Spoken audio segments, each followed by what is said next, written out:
Hello students, हम लोग आज 12वां लेक्चर लेकर के आए हैं।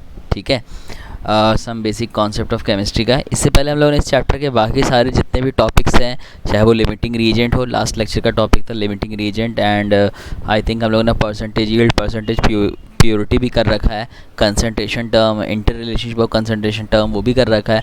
मोल को हम लोगों ने बहुत डिटेल में किया था और शुरू के लेक्चर मैंने काफ़ी ज़्यादा स्लो पढ़ाए थे ताकि उससे आपका बेस बेसिकली बन जाए।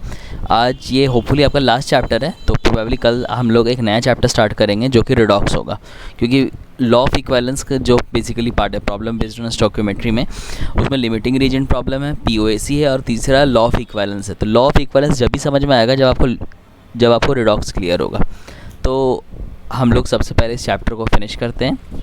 आज जो टॉपिक्स है, ये टॉपिक बेसिकली नीट में आने के चांसेस बहुत कम है, बट हाँ अगर आप लोग को अगर ये लेटेस्ट से आता है तो ये टॉपिक ना आपको बेसिकली AITS या माइलस्टोन टेस्ट में बेसिकली पूछेगा। नीट में आने के चांसेस रिलेटिवली कम है, बट हाँ अगर आप सीख लो तो आपके लिए ही ज़्यादा बेटर रहेगा, ताकि कैलकुलेशन रिलेटिवली फास्ट हो जाए, कॉन्सेप्ट और अच्छी तरह से क्लियर हो जाए, स्टोइकियोमेट्री के क्वेश्चंस पे आप कभी भी गलती से भी फंबल ना करो।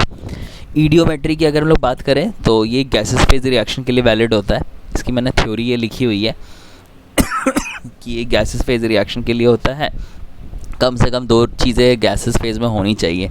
जैसे मैंने एक डिकम्पोजिशन ऑफ अमोनिया का एग्जांपल दे रखा है, एक वाटर के फॉर्मेशन का एग्जांपल दे रखा है। ध्यान रखना, हम लोग यहाँ पे जो भी स्टोइकियोमेट्री होती है उसको वॉल्यूम के टर्म में लेते हैं, और जो मोल स्टोइकियोमेट्री होती है उसको वॉल्यूम में कन्वर्ट कर लेते हैं। फॉर एग्जांपल इसको हम लोग ऐसे रीड करेंगे ना, 2 moles of ammonia give 1 mole of nitrogen, 3 moles of hydrogen. अब हम लोग इसको ईडियोमेट्री क्वेश्चन के लिए मोल्स ना करके वॉल्यूम कर देंगे कि 2 volume of ammonia gives 1 volume of this, 3 volume of hydrogen, या 2 volume of hydrogen plus 1 volume of oxygen. अब यहाँ पे बोलोगे सर यहाँ पे 2 होना चाहिए था, बट अगर आप देखो ना तो ये लिक्विड है वाटर, तो लिक्विड का हम लोग वॉल्यूम कंसीडर नहीं करेंगे। इसका क्या मतलब है एग्जैक्टली ईडियोमेट्री का, ठीक है, क्वेश्चन से ही समझ में आएगा। तो चलो मैं क्वेश्चन स्टार्ट करता हूँ। लेट अस से ये हमारा पहला क्वेश्चन है, ठीक है। ये आपको दिख नहीं रहा होगा तो मैं आपको दिखा दे रहा हूँ। मैं इसके 2 तरीके बताऊँगा आपको करने के। पहला जो बेसिकली एक्चुअल मेथड है और दूसरा जो कि शॉर्टकट है, ठीक है। शॉर्टकट जब यूज़ करना जब आपको ऑप्शन दे रखा हो, ठीक है, लेकिन जब आपको शॉर्टकट नहीं दिया हुआ होगा तब आपको अल्टीमेटली जेई में सॉल्व करने के लिए, क्योंकि जेई में इंटीजर टाइप क्वेश्चन आते हैं, तो जब शॉर्टकट नहीं तो उस टाइम पे तो आप शॉर्टकट लगा ही नहीं सकते, क्योंकि शॉर्टकट का सबसे पहला रूल ही यही कि आपके पास ऑप्शन होने चाहिए, ठीक है। तो मैं पहले आपको लॉन्ग मेथड से आपको बता दे रहा हूँ जो एक्चुअल मेथड है। पहले तो ध्यान रखना कि ईडियोमेट्री के ज़्यादातर क्वेश्चन हाइड्रोकार्बन से रिलेटेड होते हैं, तो ये बैलेंसिंग आपको याद होनी चाहिए। CXHY plus of X plus Y by 4 times of oxygen, और इससे मेरे को क्या मिल रहा है, X times of CO2 and Y by 2 times of H2O। ये अल्केन अल्कीन अल्काइन सब के लिए ये वैलिड है। चूँकि अगर आप यहाँ पे देखो तो यहाँ पे हम लोगों ने वॉल्यूम को किस में रखा हुआ है, स्टोइकियोमेट्री को वॉल्यूम के टर्म में, तो हम लोग यहाँ पर भी हम लोग वॉल्यूम के ही टर्म में हम लोग जाने वाले हैं, ठीक है। मतलब वॉल्यूम के टर्म में जाने वाले हैं, इसका मतलब अगर ये V है तो ये XV हो जाएगा और ये हो जाएगा आपको Y बाय 2V। ये समझ में है? तो अब देखो सॉल्व कैसे करना है। सबसे पहले हम लोग इसको सॉल्व करते हैं लेटस से X के लिए, तो CXHY और एक हमारा डेटा CO2 का है, इन दोनों के लिए हम लोग सॉल्व करते हैं। तो आप देख सकते हो कि XV से आपको कितना, आपको खाली V वॉल्यूम से कितना मिल रहा है, X टाइम्स ऑफ V। तो क्वेश्चन में 10 ml है ना, तो 10 V से कितना मिल जाएगा, 10 V से आपको मिल जाएगा क्या बोलते हैं 10XV। यहाँ तक कोई डाउट कि भाई अगर V से XV है तो 10V से कितना हो जाएगा 10XV। अब क्वेश्चन के अकॉर्डिंग ये जो 10XV है ये बेसिकली क्या है, वॉल्यूम ऑफ CO2 है ना, और CO2 का वॉल्यूम मुझे दे रखा है कितना 40 ml, तो ये पूरा का पूरा किसके बराबर होगा 40 मिलीलीटर। तो जब आप यहाँ पे X की वैल्यू निकालोगे तो ये 0 से ये 0 क्या हो जाएगा कैंसिल, और X की वैल्यू हो जाएगी 4/V। इसको मान लो मैंने मान लिया फर्स्ट, ठीक है। अब आप एक काम करो, अब इसी चीज़ को आप वाटर के लिए भी सॉल्व कर लो। तो CXHY और H2O, तो भाई V से अगर मेरे को y/2v वाटर मिल रहा है तो 10v से कितना मिलेगा, 10v से हो जाएगा y/2 इंटू 10v। ये समझ में है। अब क्वेश्चन में दे रखा है कि मेरे को वाटर का वॉल्यूम कितना है, 50। ठीक है, ध्यान रखना यहाँ पे वेपर है, ऐसे तो वाटर के वॉल्यूम को कंसिडर नहीं करना होता है, लेकिन अगर गैस होगा तभी कंसिडर करेंगे। तो ऑब्वियसली वेपर आपका गैसेस फेज में ही होता है। तो according to question y/2 into 10v ये किसके बराबर है, ये बराबर है 50 ml। तो अगर आप यहाँ से y की वैल्यू को सॉल्व करोगे तो ये और ये आपका क्या हो जाएगा, कैंसिल, 2 5 से मल्टीप्लाई होकर के 10 हो जाएगा, और y क्या हो जाएगा, y हो जाएगा आपको 10/v। ये आपको हो गया दूसरा। अब हमारे पास जो हाइड्रोकार्बन है वो क्या है, CXHY। तो x की जगह हम लोग क्या रखेंगे, 4/v, y की जगह हम लोग क्या रखेंगे, 10/v। आई थिंक v से v क्या हो जाएगा, कैंसिल। तो हमारा आंसर क्या हो जाएगा, C4H10, और हमारा आंसर हो जाएगा C पार्ट। ध्यान रखना ये जो मैंने मेथड बताया ये एक्चुअल मेथड है, और ये मेथड आपको रिलेटिवली थोड़ा सा लेंदी लगेगा। ठीक है, क्योंकि इसको आपको सॉल्व करने के लिए ऑब्वियसली यूनिटरी मेथड आपको आना चाहिए। दोबारा से एक बार मैं रिकॉल कर दे रहा हूँ कि भाई मैंने इस रिएक्शन को लिखा है जो आपको हर इडियोमेट्रिक क्वेश्चन में लिखना ही लिखना है, इसलिए मैं सजेस्ट करूँगा कि इस रिएक्शन को एज इट इज़ याद रख लेना। अब मैंने यहाँ पे ऐसे तो 1 होता है, बट मैं 1 ना बोल करके इडियोमेट्री का रूल था कि v बोलना है। तो v से आपको XvCO2 मिल रहा है और y/2v H2O मिल रहा है। तो मैंने पहले CO2 के लिए लिखा, ठीक है, कि हाइड्रोकार्बन है और CO2 है। अगर v से मेरे को xv मिल रहा है तो 10v से, 10 क्यों लिखा, क्योंकि 10 ml था। ठीक है, तो 10v से कितना मिलेगा, 10xv। ठीक है, अब क्वेश्चन के अकॉर्डिंग ये जो 10xv है ये बेसिकली किसका वॉल्यूम है, CO2 का, और CO2 का वॉल्यूम मेरे को क्वेश्चन में दे रखा है 40 ml। तो इससे x की वैल्यू हो गई 4/v। ये समझ आए। उसी तरह से जब हम लोग वाटर के लिए इसको सॉल्व करेंगे, क्योंकि मेरे को y की वैल्यू निकालनी है, तो अगर ये v से आपको y/2v मिल रहा है, v से आपको y/2v मिल रहा है, तो 10v से कितना हो जाएगा, y/2 इंटू 10v। ठीक है, तो मेरे को क्वेश्चन में दे रखा है कि ये जो 10 y/2 इंटू 10 है ये किसके बराबर है, ये 50 ml के बराबर है। तो y/2 into 10 is equal to 50 ml, क्योंकि ये वाटर का वॉल्यूम था। यहाँ से मेरे को y की वैल्यू आ गई 10/v। तो हमारा हाइड्रोकार्बन CXHY था, तो x की जगह मैंने 4/v, h की जगह मैंने y की जगह मैंने 10/v, v से v कैंसिल, और हमारा आंसर ये हो जाएगा।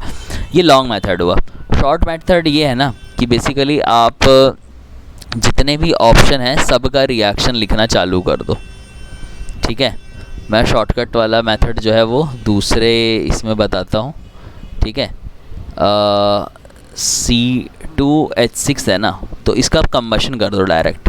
तो इसका जब आप कंबशन करोगे तो ये आपको मिलेगा 2 टाइम्स ऑफ CO2 और 3 टाइम्स ऑफ H2O, और ऑक्सीजन कितना होगा, ऑक्सीजन नहीं भी करोगे कोई दिक्कत नहीं, हाँ, क्योंकि हमें CO2 और उसी से मतलब है। ठीक है, उसी तरह से अब आप यहाँ पे देखो तो ये 1 है, ये 2 है, ये 3 है। तो अगर ये 10 होता तो ये कितना हो जाता, 20, और ये कितना हो जाता, 30। लेकिन क्वेश्चन में अगर आप देखो तो क्वेश्चन में ना आपको 10 से 40 मिल रहा है।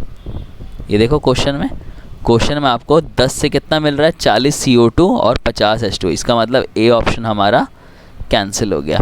फिर ऐसे ही आप बी के लिए लिखो, बी ऑप्शन हमारा क्या है, C4H8। ठीक है, ऑक्सीजन को मैं बैलेंस इसलिए नहीं कर रहा क्योंकि फ़िलहाल ऑक्सीजन का डेटा मेरे को नहीं पूछा है।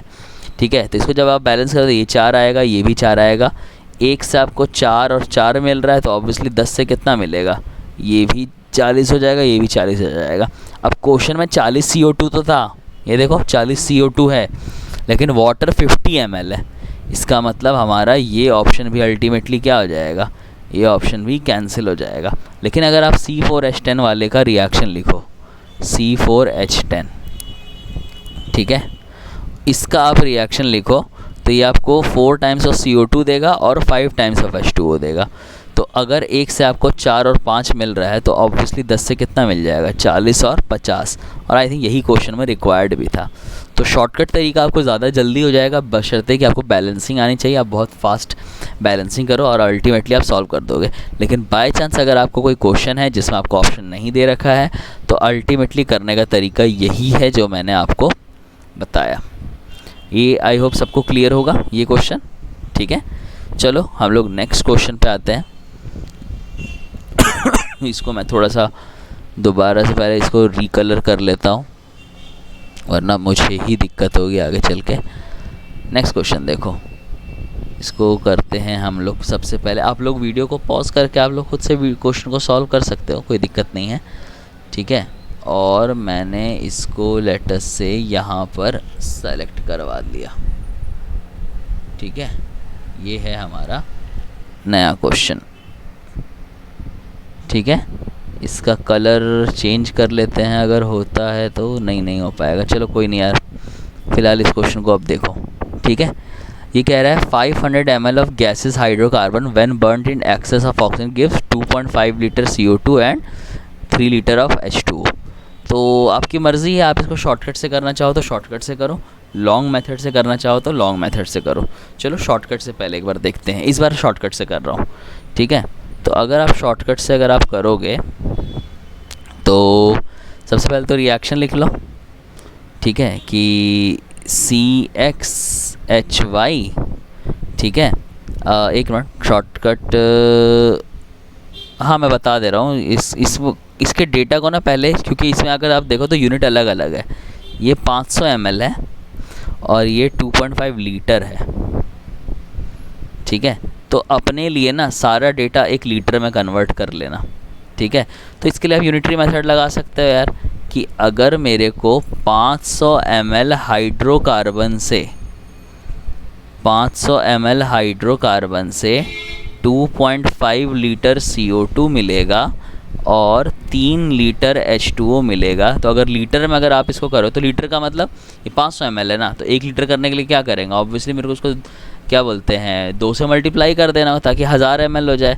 तो 1000 ml यानी कि 1 लीटर हाइड्रोकार्बन से 2 से मल्टीप्लाई किया है तो ये क्या हो जाएगा 5 लीटर CO2 और 6 लीटर H2O। अब फटाफट सबके बैलेंस रिएक्शन लिखना चालू करो। तो मैं बेसिकली इसको ओरली बता रहा हूँ, शुरू के 2 ऑप्शन को मैं एलिमिनेट कर दे रहा हूँ। जैसे C4H10 है, जब आप इसको लिखोगे ना तो 4 टाइम्स ऑफ CO2 आएगा, और D ऑप्शन में अगर आप लिखोगे तो 6 टाइम्स ऑफ CO2 आएगा। तो ऑब्वियसली अगर इसमें 4 टाइम्स ऑफ CO2 आ रहा है तो अगर इसमें 1 लीटर से आपको कितना CO2 मिलेगा, इस 1 लीटर से 4 लीटर CO2 मिलेगा, जबकि मेरे को CO2 कितना चाहिए 5 लीटर। तो ऑब्वियसली ये वाला ऑप्शन मेरा कैंसिल हो जाएगा। इसको जब आप बैलेंस करोगे तो 1 लीटर से आपको 6 CO2 मिलेगा, जबकि मेरे को CO2 कितना चाहिए, मेरे को CO2 5 चाहिए, तो ये ऑप्शन भी कैंसिल। अब हमारे पास ये 2 ऑप्शन बच गए। तो एक बार हम लोग एक काम करते हैं, C5H10 के लिए एक बैलेंस्ड रिएक्शन लिख लेते हैं। ऑक्सीजन को नहीं लिखने की ज़रूरत है तो मैं इसको एज इट इज़ लिख रहा हूँ, ठीक है। और ये कितना हो जाएगा 5 टाइम्स ऑफ H2O। तो 1 से आपको कितना मिल रहा है, ये भी 5 और ये भी 5, लेकिन हम लोग को चाहिए कितना था, वाटर 6 चाहिए था ना। इसका मतलब ये ऑप्शन भी हमारा कैंसिल हो गया। लेकिन अगर आप कन्फर्मेशन करोगे तो C5H12 प्लस ऑफ ऑक्सीजन, तो ये आपको 5 टाइम्स ऑफ CO2 मिलेगा और ये आपको प्रोबेबली 6 टाइम्स ऑफ वाटर, ठीक है, ये दे देगा। तो 1 से आपको कितना मिल रहा है 5 और ये कितना दे रहा है 6। तो ऑब्वियसली यही था ना 1, 5 और 6, यानी कि हमारा आंसर हमारा ये हो गया। ये तो हुआ यार ये तो हुआ शॉर्ट मेथड, ठीक है। अब देखो लॉन्ग मेथड से हम लोगों को कैसे सॉल्व करना है। अब मैं बेसिकली इसको लॉन्ग मेथड से करने जा रहा हूँ। आप लोग वीडियो पॉज करके ना पीछे से एक बार इसका स्क्रीनशॉट ले लेना ताकि आपको ध्यान रहे। मेरे पास स्पेस की कमी है इसलिए मैं इसको रब कर रहा हूँ। और अब आपको प्रॉपर जो मेथड है उससे आपको सॉल्व कर, इतना तो हमें समझ में आ गया कि हाँ भाई आंसर हमारा क्या होगा, आंसर हमारा C होगा, ठीक है। तो पहले तो सबसे पहले क्या करो, रिएक्शन लिख लो, CXHY plus of X plus Y by 4 times of oxygen gives X times of CO2 and Y by 2 times of H2O, ठीक है। तो ऑब्वियसली ये 1 वॉल्यूम से X volume CO2 and Y by 2 volume H2O मिलेगा। तो मैंने एक data लिखा CXHY और यहाँ पे मान लो मैंने लिखा CO2 और मुझे इसके डेटा को सॉल्व करना है। तो ऑब्वियसली वॉल्यूम से अगर आपको Vx मिल रहा है, ठीक है, 1V से आपको कितना मिल रहा है, 1V से आपको Vx मिल रहा है। तो क्वेश्चन में अकॉर्डिंग टू क्वेश्चन ये Vx किसके बराबर है, ये Vx जो है ये बराबर है आपको क्या बोलते हैं इसको हम लोगों ने थोड़ा सा मॉडिफाई भी किया था, अगर ध्यान होगा तो। ये 500 ml है ना, तो 1 लीटर से कितना हो जाता है, ये 5 लीटर हो जाता और ये आपको 6 लीटर हो जाता। तो हम लोग को क्वेश्चन के अकॉर्डिंग ये Vx किसके बराबर है, ये Vx आपको बराबर है 5 लीटर के। तो x किसके बराबर हो जाएगा, x हो जाएगा 5/v। ये समझ में है। उसी तरह से अगर आप इसको CxHy और यहाँ पे मैंने लिखा H2O, तो v से आपको कितना मिल रहा है, v से आपको मिल रहा है y/2v। And according to question ये जो y/2v है ये किसके बराबर है, ये आपको शायद से ना 6 लीटर के बराबर है। 6 है 3 है, हाँ 6 है, ठीक है। तो ये y/2 आपको किसके बराबर है, 6। तो v किसके बराबर हो जाएगा, v हो जाएगा आपको 12/y। तो हमारा हाइड्रोकार्बन क्या है, CxHy। तो x कितना है 5/v और h कितना है 12/v। तो v से v कैंसिल, आंसर क्या हो जाएगा C5H12। ये हमारा आंसर हो जाएगा। तो आई होप ये 2 क्वेश्चन आपको समझ में आए होंगे अच्छी तरीके से। चलो अब हम लोग आते हैं नेक्स्ट क्वेश्चन पे। नेक्स्ट क्वेश्चन इस वाले में ना ऑप्शन नहीं है, तो ऑब्वियसली मेरे को ना चाहते हुए भी लॉन्ग मेथड आपको यूज़ करना पड़ेगा। मेरे को कह रहा है कि इस बार हमारे पास एक मिक्सचर है, ठीक है, प्रोपेन का और ब्यूटेन का, उससे मेरे को 10 ml CO2 मिल रहा है। तो पूछ रहा है कि बताओ प्रोपेन कितना है और ब्यूटेन कितना है, ठीक है। आपको हो सकता है रेशो भी पूछ ले कि बताओ रेशो क्या है प्रोपेन और ब्यूटेन का। तो चाहे रेशो पूछे कुछ भी पूछे, देखो करने का तरीका। सबसे पहले तो मैं रिएक्शन को कट कॉपी पेस्ट मार लेता हूँ। सबसे पहले तो यार इसका कलर ही चेंज करो ताकि ये ढंग से आए। मैं काम कर रहा हूँ, इसको ब्लू में कर लिया है मैंने। एंड अब इसको मैं कर रहा हूँ कॉपी और ये यहाँ पे होके हो जाएगा अब पेस्ट, ठीक है। ये हमारे ये है। तो दोनों के लिए ना इंडिविजुअली रिएक्शन लिख लो। तो प्रोपेन के लिए हो जाएगा C3H8 plus of oxygen gives 3 times of CO2 प्लस ऑफ H2O आपको हो जाएगा 4 टाइम्स ऑफ H2O, ठीक है। ये समझ में है, ओके। और एक मैंने रिएक्शन इसी के साथ यहाँ पे लिख लिया C4H10। ये ब्यूटेन है, ये प्रोपेन और ये ब्यूटेन, और इसका मैं ऑक्सीजन के साथ रिएक्शन करवा रहा हूँ। तो ये हो जाएगा 4 टाइम्स ऑफ CO2 प्लस ऑफ 5 टाइम्स ऑफ H2O, ठीक है। अब अगर मान लो आपने इसको x मान लिया, ठीक है। ऐसे तो आपको दिख रहा है कि 1 लीटर से आपको कितना CO2 मिल रहा है, ठीक है। 1 V से आपको मिल रहा है 3 V और यहाँ पे 1 V से आपको मिल रहा है आपको 4 V, ठीक है। तो यहाँ पे 3 लीटर है ना, तो आप एक काम करो, इसको आप x मान लो। अगर आप इसको x मान लोगे तो ये कितना हो जाएगा 3 - x। तो अगर इसको आपने x मान लिया तो x V से आपको कितना हो जाएगा 3xV, और 3 - xV से आपको कितना हो जाएगा, मतलब 1 V से आपको 4V मिल रहा है। तो 1 V से अगर आपको इतना है तो 3 - xV से कितना हो जाएगा, तो ये हो जाएगा 4V मल्टीप्लाई बाय 3 - x। क्या ये समझ में है। अब अगर आप देखो according to question total CO2 जो है वो कितना है, टोटल CO2 का जो वॉल्यूम है वो 10 के बराबर है। तो CO2 ये जो होगा 3x, ठीक है, 3xV plus of 4 times of ये हो जाएगा आपको 4V, और यहाँ पे क्या हो जाएगा 3 - x इज इक्वल टू, ये किसके बराबर हो गया 10 के। इसको सॉल्व कर लो। इसको जब मैं सॉल्व करूँगा तो ये हो जाएगा 3xV प्लस ऑफ ये कितना हो जाएगा 4 3 12V, और ये हो जाएगा minus of 4xV is equal to 10, ठीक है। तो इसको जब आप रीअरेंज करोगे तो मेरे ख्याल से ये हो जाएगा 12V - 10, और ये आपको कितना हो जाएगा, ये आपको इधर हो करके हो जाएगा x टाइम्स ऑफ v। इसमें कोई डाउट है तो यहाँ पे x की वैल्यू आपको कितनी हो जाएगी। अच्छा हाँ, मैंने एक गलती कर दी, टोटल CO2 को भी आप वॉल्यूम में ही टर्म में लेकर के चलना, ये वॉल्यूम के ही टर्म में होगा। तो जब आप ये वॉल्यूम के टर्म में ही आप इसको सॉल्व करोगे तो ये कितना हो जाएगा 2v, और ये कितना हो जाएगा xv, यहाँ से v से v कैंसिल, तो x की वैल्यू कितनी हो गई, x की वैल्यू बेसिकली आपको 2 आ गई।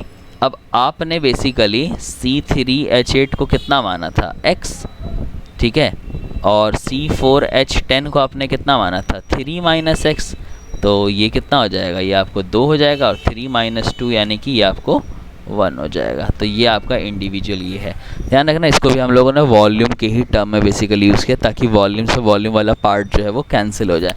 अगर आप नहीं करोगे तो वो फिर आपको अल्टीमेटली प्रॉब्लम करेगा, आप स्टक आउट हो जाओगे प्रॉब्लम में कि यार आखिर हम लोग वी क्या लें, ठीक है। और अगर बाय चांस अगर आपको ना समझ में आया हो लेटेस्ट से, तो जैसे हम लोग यहाँ पर स्टक हुए थे ना, मैं एक बार दिखा दे रहा हूँ कुछ इस तरीके से, तो आप यहाँ पे स्टक हो गए थे, तो आप एक काम करना, एज्यूम कर लेना for simplicity take v is equal to 1, तो उससे आपको x जो है वो 2 लीटर आ जाएगा, और उसके बाद आप इसको पुट कर देना, ये हमारा आंसर हो जाएगा, ठीक है।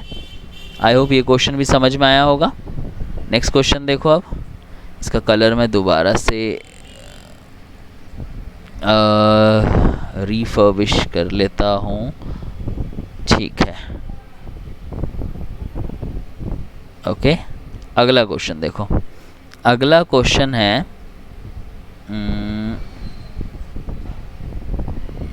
जस्ट अ मोमेंट, इसके कलर को मेरे को चेंज करने दो पहले, ये इसको हमने किया ऐसे कॉपी,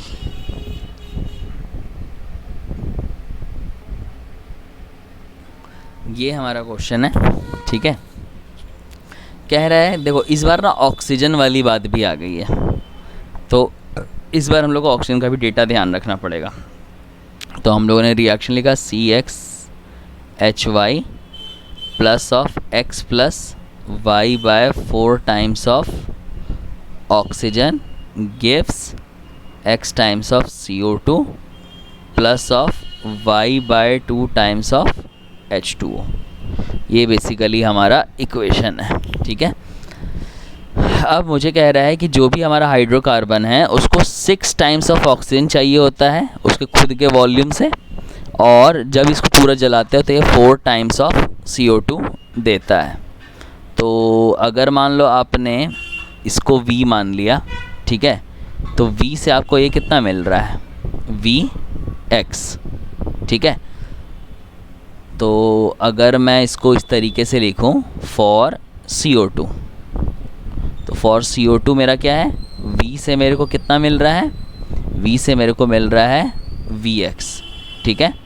अब मुझे जो क्वेश्चन है अकॉर्डिंग टू क्वेश्चन, ठीक है, अकॉर्डिंग टू क्वेश्चन ये जो VX है ये किसके बराबर है, 4 टाइम्स ऑफ द CO2, ठीक है। मतलब जो हाइड्रोकार्बन का वॉल्यूम आपने कितना लिया है, V लिया है ना, तो ये किसके बराबर है 4 टाइम्स ऑफ वॉल्यूम। यहाँ से x किसके बराबर हो जाएगा, x हमारा 4 हो गया। ये समझ में आया, ठीक है। अब अगला जो मुझे बोल रहा है ऑक्सीजन का डेटा है, gases hydrocarbon needs 6 times of its volume, ठीक है। तो हमने यहाँ पे हाइड्रोकार्बन लिखा CXHY, और यहाँ पे हम लोगों ने ऑक्सीजन का डेटा लिखा। तो भाई V मेरे को कितना डेटा यूज़ कर रहा है, इस बार हम लोग ऑक्सीजन के भी डेटा को कंसिडर करेंगे, तो ये हो जाएगा X plus y bye 4V।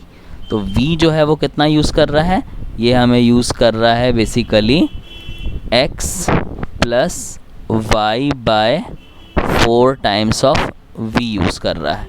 अब मुझे जो क्वेश्चन है वो कह रहा है कि ये जो भी हमारा x plus y by 4 times of V है, ये गैस के वॉल्यूम का कितना है, 6 टाइम्स ऑफ V है। भाई देखो 6 टाइम्स ऑफ ऑक्सीजन है, तो यहाँ से V क्या हो जाएगा, कैंसिल।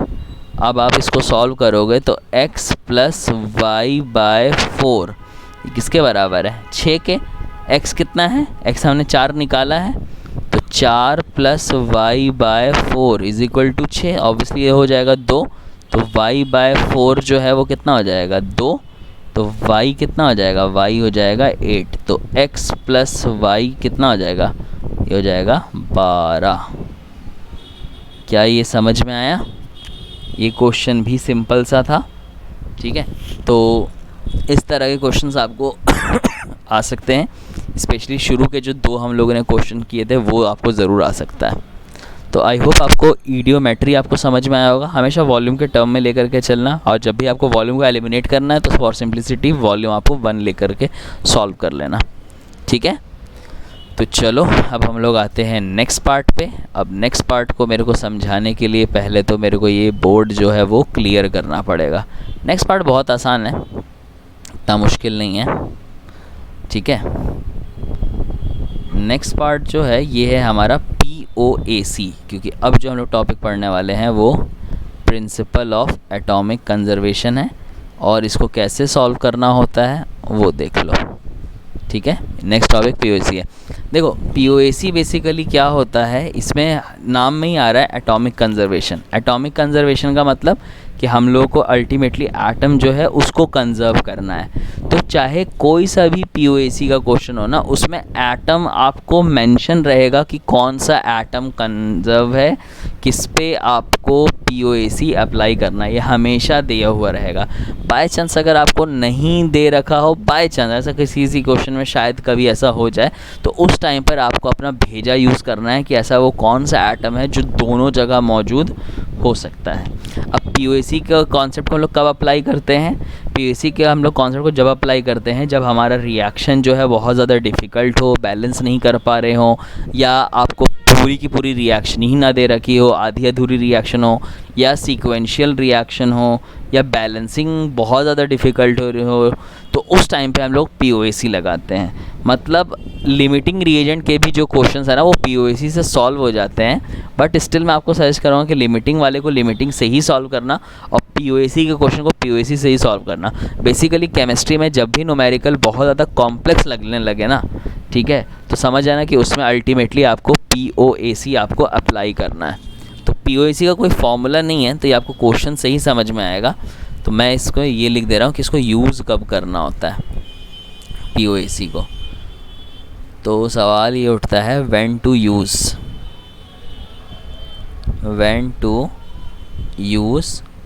POAC, ठीक है।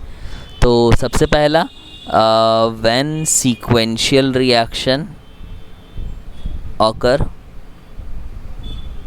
सीक्वेंशियल रिएक्शन या RXN मतलब रिएक्शन है, रिएक्शन ऑकर्स। सीक्वेंशियल रिएक्शन का मतलब कि A से बना B, B से बना C, C से बना D, इस तरह से, ठीक है। इस टाइम पे आप POAC यूज़ कर सकते हो। When complete reaction is unknown, complete reaction is unknown मतलब मान लो आपको रिएक्शन ही नहीं पता, पूरी की पूरी रिएक्शन हो क्या रही है, आधा अधूरा पता है बस, ठीक है। तीसरा when balancing is difficult, obviously बहुत सारे बच्चों को बैलेंसिंग में भी दिक्कत आती है, बैलेंसिंग इज़ डिफ़िकल्ट, ठीक है। तो इन सभी क्वेश्चंस में, या आप कह सकते हो when question is very difficult, ठीक है, तो इन सभी कंडीशन में हम लोग POAC बेसिकली यूज़ करते हैं। तो अब सवाल उठता है कि POAC एग्जैक्टली क्या है, तो अल्टीमेटली एटॉमिक कंजर्वेशन की बात कर रहा है। तो आपको ना ये क्वेश्चन में हमेशा मेंशन रहेगा कि क्या एटम है, कैसे हम लोग क्या बोलते हैं, कैसे हम लोग किस एटम पे लोग POAC लगाएंगे। जैसे मान लो मैंने एक रिएक्शन लिखा, सपोज़ करो ZnCO3, ये मेरे को दे रहा है, सपोज़ करो लेट अस से ये मेरे को दे रहा है डिकम्पोज होकर के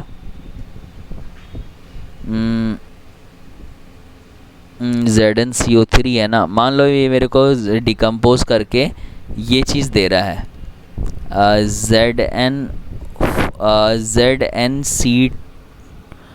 Zn2C मान लो दे रहा है मेरे को, ठीक है।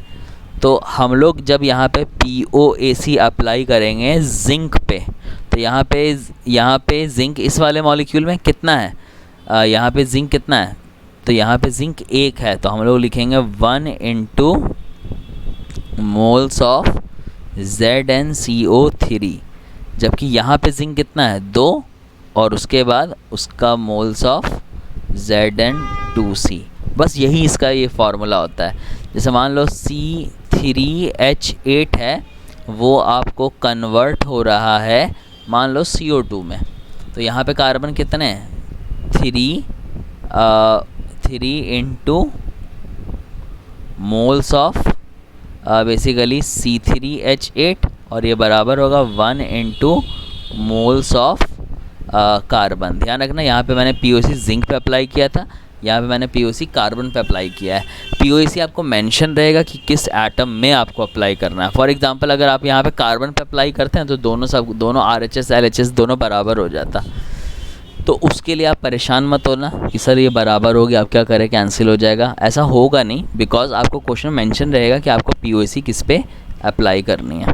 तो POC का एग्जैक्ट मतलब, जैसे मान लो मैंने एक रिएक्शन लिखा, सपोज करो ये है, ठीक है, C4H8 प्लस ऑक्सीजन, और मान लो इधर CO2 भी मिल रहा है और इधर H2O भी मिल रहा है, इस तरह से। अब मेरे को ना ये मेंशन नहीं है, ठीक है, जैसे मान लो ये मेरे को ये डेटा दे रखा है। अब मैंने यहाँ पे लिख दिया कि व्हेन बैलेंसिंग इज़ डिफ़िकल्ट, आपको पता ही नहीं कि बैलेंसिंग कैसे करनी है। तो अगर मान लो मेरे को यहाँ पे POAC अप्लाई करना हो, मान लो क्वेश्चन बोल रहा है कि ऑक्सीजन पे अप्लाई करना है, तो ऑक्सीजन ढूंढो कहाँ कहाँ पे। एक तो यहाँ पे है, कितने ऑक्सीजन है, 2, तो हम लोग लिखेंगे 2 इंटू मोल्स ऑफ O2। यहाँ पे ऑक्सीजन कितना है, इस वाले में भी और इस वाले में भी है, तो पहले इसके लिए लिखो, तो ये हो जाएगा 2 इंटू मोल्स ऑफ CO2, ठीक है, plus 1 into moles of H2O। इस तरीके से आप POAC अप्लाई करोगे, मतलब आपको एटम हमेशा मेंशन रहेगा, ठीक है।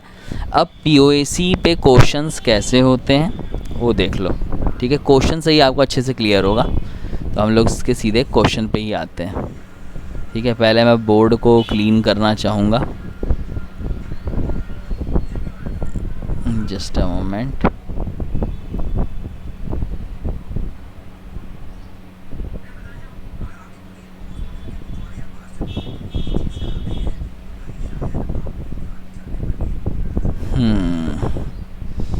तो लेटस से मान लो मेरे पास क्वेश्चन है ये कि calculate the amount of CO2 produce by combustion of इतना ग्राम बेंजीन। तो हम लोग एक काम करते हैं, इसको भी मैं कॉपी पेस्ट मार लेता हूँ। जस्ट अमाउंट, पहले इसका कलर चेंज करो, ठीक है, इसका कलर चेंज कर लिया मैंने। POC के क्वेश्चन छोटे छोटे होते हैं, ठीक है, तो उसके लिए परेशान मत होना। एक और क्वेश्चन मैं ले लेता हूँ ताकि अच्छे से समझा सकूँ। Let me restore this one. तो अगर मैं इसको रीस्टोर कर दूँ तो ये इस तरह से हो गया। एक इस क्वेश्चन को भी ले लेता हूँ, ठीक है, इसका कलर मेरे को चेंज करने दो, ठीक है, और अब इसको भी कॉपी और पेस्ट कर लेंगे हम लोग यहाँ पे, ठीक है। ये हमारे क्वेश्चंस हैं और इसमें ये करना है। मुझे क्वेश्चन कह रहा है कि CO2 बताओ कितना बनेगा फ्रॉम 15.6 ग्राम बेंजीन। अब ना क्वेश्चन में बस इतना दे रखा है, लेकिन मेरे को ये नहीं बताया कि POC अप्लाई किस पे करना है। तो ये सिंपल है, आप C6H6 मैंने लिखा और क्या है, CO2 है। दोनों में कॉमन क्या है, आई थिंक कार्बन है ना, तो हम लोग POC कार्बन पे अप्लाई करेंगे। ध्यान रखना, जो कॉमन एटम होता है उस पर POC अप्लाई किया जाता है। तो यहाँ पे कार्बन कितना है, 6, तो हम लोग लिखेंगे 6 इंटू मोल्स ऑफ C6H6। यहाँ पे कार्बन कितना है, 1, तो ये हो जाएगा 1 इंटू मोल्स ऑफ CO2। अब 6 मोल्स ऑफ, मोल का फॉर्मूला क्या था, गिवन वेट अपन मॉलिक्यूलर वेट। गिवन वेट कितना है, 15.6, मॉलिक्यूलर वेट इसका 78 होता है, और ये हो जाएगा 1 इंटू इसका गिवन वेट मेरे को निकालना है, और इसका मॉलिक्यूलर वेट कितना होता है, 44। तब आप इसको सॉल्व कर लो तो ये हो जाएगा 6 into 0.2 into 44 is equal to given weight, और इसको जब आप सॉल्व करोगे तो ये आपका फाइनल आंसर आ जाएगा। भाई मेरा फ़ोन बड़ा ना, आपको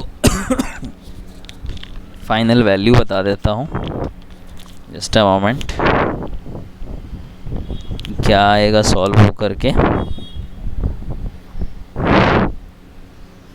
6 इंटू 0.2 इंटू 44, ये आपको आ जाएगा 52.8 ग्राम। ये समझ में आया? बहुत ही सिंपल सा छोटा छोटा क्वेश्चन है, ठीक है। जैसे आप ये देखो इस क्वेश्चन को, मेरे को क्वेश्चन कह रहा है कि कोई कंपाउंड है, कंपाउंड क्या है, K2CO3, ठीक है। इसको सीरीज ऑफ रिएजेंट से ट्रीट किया गया, ठीक है, सो एज टू कन्वर्ट, अब ध्यान से देखो, so as to convert all of its carbon. अब इसने मेंशन कर दिया है कार्बन पे, यानी कि मेरे को कार्बन पे POC लगाना है। कह रहा है कि ये कंपाउंड जो है किसी सीरीज़ ऑफ रिएक्शन से हुआ और रिएक्शन से कन्वर्ट होकर के किस में चला गया, K3, ठीक है, K3Zn2 और उसके बाद Fe2। इसको थोड़ा खोल लेना तो ये C12 हो जाएगा और नाइट्रोजन भी आपको 12 हो जाएगा इस तरह से। तो चूंकि मेरे को POC कार्बन पे लगाना है तो हम लोग लिखेंगे अप्लाइंग POAC ऑन कार्बन। तो यहाँ पे कार्बन कितना है, एक ही है ना, तो ये हो जाएगा 1 इंटू मोल्स ऑफ K2CO3 और यहाँ पे कार्बन कितना है, यहाँ पे 12 है, तो ये हो जाएगा 12 इंटू मोल्स ऑफ, इसको मैं कॉम्प्लेक्स नाम दे दे रहा हूँ, इतना बड़ा नहीं लिख रहा। अब फार्मूला क्या होता है, given weight upon molecular weight, तो गिवन वेट कितना है 27.6, इसका मॉलिक्यूलर वेट यार निकालना पड़ेगा। इसका मॉलिक्यूलर वेट जो आपको आएगा वो हो जाएगा 138, ठीक है। 12 इसका वेट शायद मेरे को निकालना है और इसका मॉलिक्यूलर वेट दे रखा है 640। तो अब आप इसको सॉल्व कर लेना, यहाँ से आपको आपका आंसर आ जाएगा। मैं आपको इसको फर्दर सॉल्व नहीं कर रहा। ये क्वेश्चन समझ में आया? बोलो हाँ है ना? ठीक है, क्लास वाली चीज़ निकल जाती है, बोलो हाँ या ना। पता है साला कोई सुन रहा है नहीं, लेकिन वो क्लास वाली आदत होती है ना, बोलो हाँ या ना, वही चीज़ निकल जाती है। चलो कोई नहीं। अगला क्वेश्चन कह रहा है कि एक एलिमेंट है A जो ऑक्सीजन से रिएक्शन करके A2O3 बना रहा है। कह रहा है 1.6 ग्राम A जो है उससे मेरे को 1.16 ग्राम A2O3 मिल रहा है, तो बताओ इसका वेट क्या होगा। तो हम लोग एक काम करते हैं, पहले हम लोग इसके कलर को चेंज करते हैं। आप लोग वीडियो को पॉज करके ट्राई करो खुद से सॉल्व करने का। बन जाए तो बहुत अच्छी बात है, नहीं बने तो कोई बात नहीं, मैं हूँ इसको सॉल्व करने के लिए, ठीक है। पहले तो भैया इसको रब करो, नहीं, पहले इसको इधर से डिलीट होगा, नहीं हो रहा।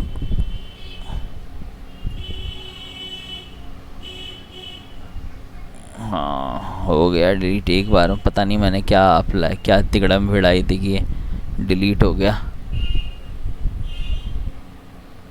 और अब यहाँ पे कंट्रोल V मैंने दाबा, ये हमारा क्वेश्चन आ गया है। ये क्वेश्चन नहीं चाहिए मेरे भाई, ये क्वेश्चन नहीं चाहिए, ये क्वेश्चन नहीं चाहिए।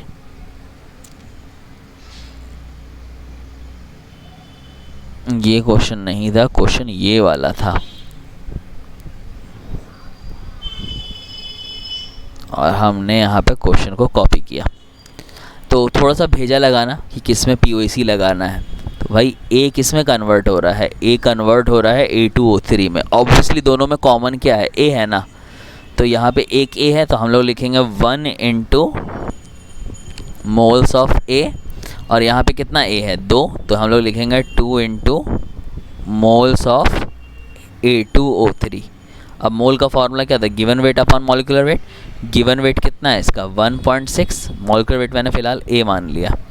इसका गिवन वेट कितना है 1.16, इसका मॉलिक्यूलर वेट कितना होगा, इसमें 2A है ना, तो 2A और ऑक्सीजन का कितना होता है 16, तो 16 तिया 48। अब आप इसको सॉल्व कर लो, तो ये हो जाएगा क्या बोलते हैं 2.32A, ठीक है, plus 2.32A, just a moment, मुझे जहाँ तक आया 1 ग्राम था ना आंसर शायद से। एक मिनट यार, क्वेश्चन में एक करेक्शन है, ये नेगेटिव आ जाएगा, ये ना 1 ग्राम है, ध्यान रखना 1 ग्राम में 1, तो अगर ये 1 ग्राम होगा तो ये ऐसे ही रहेगा एज इट इज़, ठीक है। तो मैंने इसको, ये 1 हो गया और ये 1/a। अब इसको सॉल्व करें तो 2a + 48 is equal to 2.32a हो जाएगा, ठीक है। तो ये हो जाएगा ये आपको हो जाएगा 48 इज इक्वल टू 0.32a। तो इसको जब आप सॉल्व करोगे ना तो a की वैल्यू आएगी 150।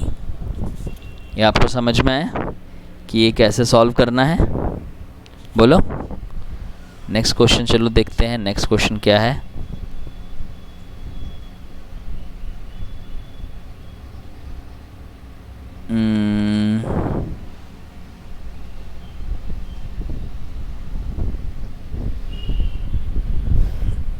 नेक्स्ट क्वेश्चन देखो,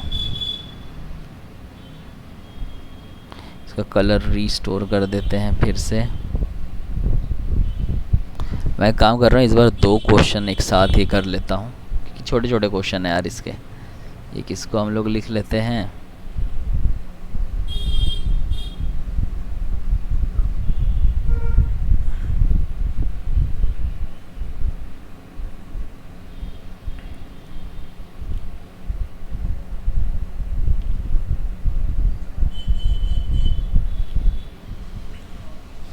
और एक और क्वेश्चन मैं लिख लेता हूँ लेटस से ये वाला।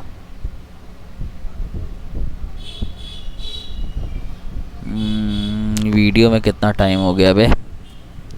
वीडियो है अभी 41 मिनट, ठीक है अभी है हमारे पास टाइम, सेव हो सकता है, वरना एक इसको ले लेते हैं, ठीक है। इसको इसी कलर में ही लिख रहा हूँ यार, छोड़ो हटाओ, इसको कलर चेंज नहीं करते हैं, इसको हम लोग नीचे कहीं पे लिख लेते हैं।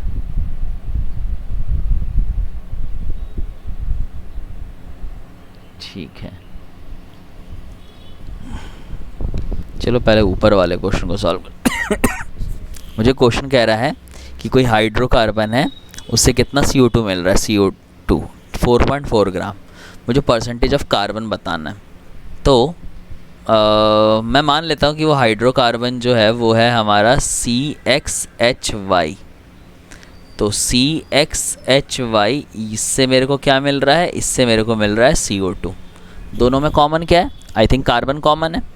तो X into moles of CXHY, ठीक है। और यहाँ पे कार्बन कितना है 1 इंटू, और ये क्या हो जाएगा मोल्स ऑफ CO2। तो इसका गिवन वेट कितना है? मोल का फॉर्म था given weight upon molecular weight. तो गिवन वेट है तुम्हारा 1.6, मॉलिक्यूलर वेट को मैंने मॉलिक्यूलर वेट ही रहने दिया, 1 इंटू मोल्स ऑफ CO2। तो ऑब्वियसली मोल कितना हो जाएगा 4.4 अपॉन 44, जो कि 1 के आसपास हो जाएगा, 0.1 होगा। तो इससे मेरे को x बाय मॉलिक्यूलर वेट की वैल्यू कितनी हो जाएगी? x बाय मॉलिक्यूलर वेट हो जाएगा 1/16। इसको मैंने फर्स्ट इक्वेशन मान लिया, ठीक है। अब मेरे को ना यहाँ पे 2 वेरिएबल है और मेरे को परसेंटेज निकालना है। परसेंटेज का फॉर्मूला क्या होता है? Percentage composition of carbon. तो फॉर्मूला अगर आपको याद होगा तो ये बराबर था नंबर ऑफ दैट एलिमेंट, ठीक है, into atomic weight into 100 divided by molecular weight of compound. तो नंबर ऑफ दैट एलिमेंट इसमें कार्बन में कितना है x, कार्बन का एटॉमिक वेट 12 इंटू 100 और मॉलिक्यूलर वेट। अब आप एक बात बताओ, x अपॉन mw कितना है? ये 1/16 है ना, इंटू 12 इंटू 100। इसको सॉल्व करोगे इसका आंसर आ जाएगा 75%। ये पर्टिकुलर क्वेश्चन मेरे को याद था इसलिए मैंने इसको थोड़ा सा फास्ट सॉल्व कर दिया। आई होप ये क्वेश्चन समझ में आया होगा। अगला क्वेश्चन देखो, अगला क्वेश्चन है 25.4 gram iodine 14.2 gram chlorine are made to react completely to form ICl and ICl3। Find the ratio of moles of this. मेरे को एटॉमिक वेट दे रखा है, तो आप एक काम करो, पहले रिएक्शन लिख लो।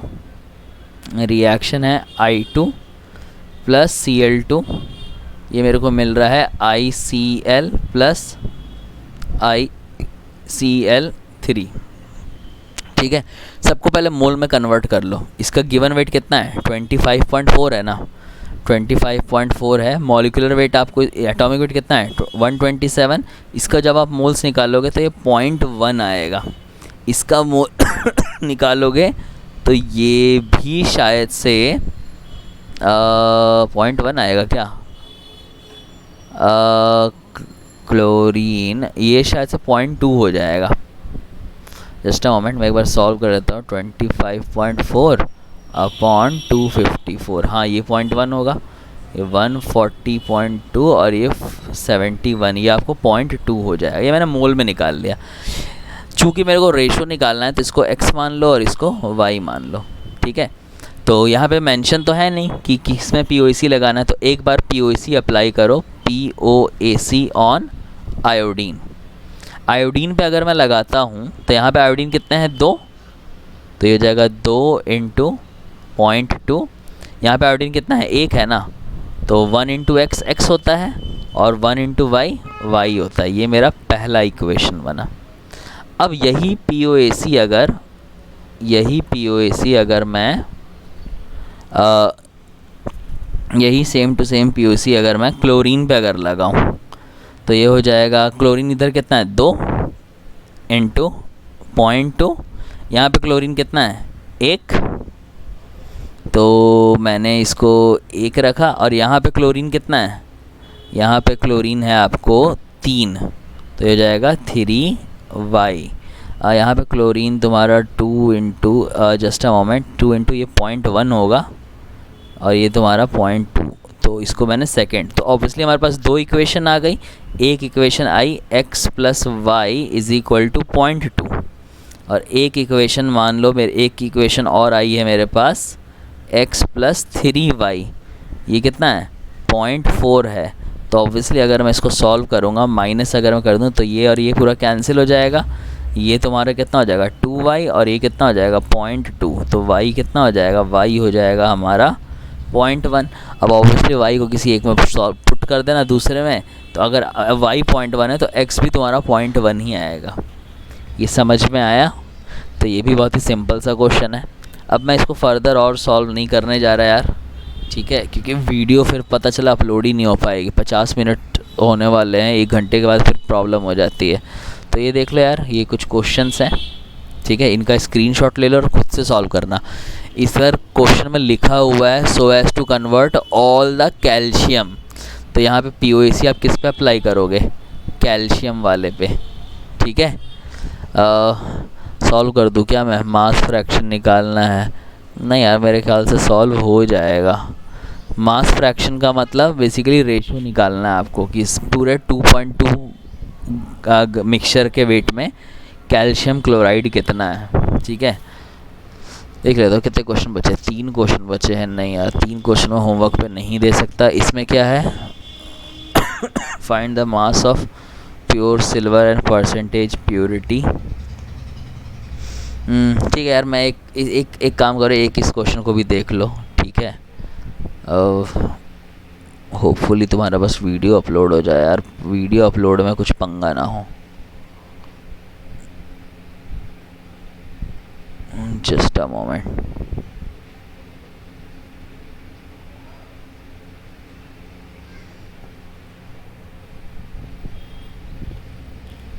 ये मान लो मैंने क्वेश्चन यहाँ पे कॉपी पेस्ट किया, ठीक है। यहाँ पे क्वेश्चन में क्या लिखा हुआ है, ऑल द कैल्शियम ना, इसका मतलब POAC किस पे अप्लाई करना है, कैल्शियम पे अप्लाई करना है। तो एक सैंपल है, इस पूरे सैंपल का वज़न कितना है, इस पूरे सैंपल का वज़न है 2.22 ग्राम, ठीक है। इसको हीट किया गया ताकि तुम्हारा सारा का सारा कैल्शियम किस में कन्वर्ट हो जाए, सब कुछ कन्वर्ट हो जाए 0.84 ग्राम कैल्शियम ऑक्साइड में। Find the mass fraction, mass fraction मतलब रेशो बेसिकली निकालना है कैल्शियम क्लोराइड और टोटल वाले का, ठीक है। तो मेरे पास लेटर से CaCl2 है, ठीक है। तो मैं इसको एक काम कर रहा हूँ, ऊपर की तरफ लिख ले रहा हूँ CaCl2, इसको आप x मान लो, तो NaCl आपको कितना हो जाएगा, ये हो जाएगा 2.22 ग्राम माइनस x। ये समझ में है, ठीक है। अब ये पूरा का पूरा किस में कन्वर्ट हुआ, कैल्शियम कार्बोनेट में, जो कि फर्दर किस में कन्वर्ट हो गया, फर्दर आपको कन्वर्ट हो गया कैल्शियम ऑक्साइड में, ठीक है। तो इसका इसमें इधर भी मोल कितना है 1, तो ये जाएगा 1 इंटू मोल्स ऑफ क्या CaCl2, और इधर क्या हो जाएगा 1 इंटू, अरे यार मैं खामा में सोच रहा था कि ये क्वेश्चन मुश्किल होगा। तो 1, इसका गिवन वेट कितना है x, और इसका मॉलिक्यूलर वेट 71 और 40 कितना हो जाएगा 111। 1 इंटू ये हो जाएगा 0.84, और इसका हो जाएगा 40 और 16 ये हो जाएगा 56। तो इससे मेरे को x आ गया। तो x जब आप निकालोगे x की वैल्यू आपको कितनी आएगी, x हो जाएगा आपको 0.84 इंटू 111 डिवाइडेड बाय 56, ये आपको हो जाएगा 1.665। तो मास फ्रैक्शन क्या हो गया, मास फ्रैक्शन का मतलब CaCl2 कितना है डिवाइडेड बाय टोटल, परसेंटेज है तो परसेंटेज निकाल लेते हैं। 1.665 और ये कितना है 2.22, तो इसको जब आप डिवाइड दोगे इस पूरे को डिवाइड बाय 2.22, तो आपका मास फ्रैक्शन कितना आ जाएगा, ये आ जाएगा 0.75। ये आपको फाइनल आंसर होगा। तो आई होप ये समझ में आया होगा। ठीक है, अब वीडियो अपलोड होने में दिक्कत हो सकती है, इसीलिए मैं काम कर रहा हूँ। ये क्वेश्चन आपके होमवर्क के लिए है, ट्राई करके देखना। इसमें आपको सिल्वर पे POAC अप्लाई करना है, और एक ये क्वेश्चन भी है। ठीक है, मैं आपको इसमें कार्बन पे बेसिकली आपको अप्लाई करना। अब आप सोचना कि कार्बन पे कैसे POAC अप्लाई होगा। ठीक है, क्यों हाँ कार्बन पे ही अप्लाई होगा, तो अब थोड़ा सोचना। ये IIT का क्वेश्चन है, JEE का। ठीक है, इसको मैं नेक्स्ट क्लास में डिस्कस करूँगा, बट नेक्स्ट क्लास हमारी रिडॉक्स की होगी। तो रिडॉक्स स्टार्ट करने से पहले हम लोग इस क्वेश्चन को डिस्कस करेंगे, और उसके बाद हम लोग अपना रिडॉक्स जो है वो स्टार्ट करेंगे। ठीक है, चलो फिर बाय।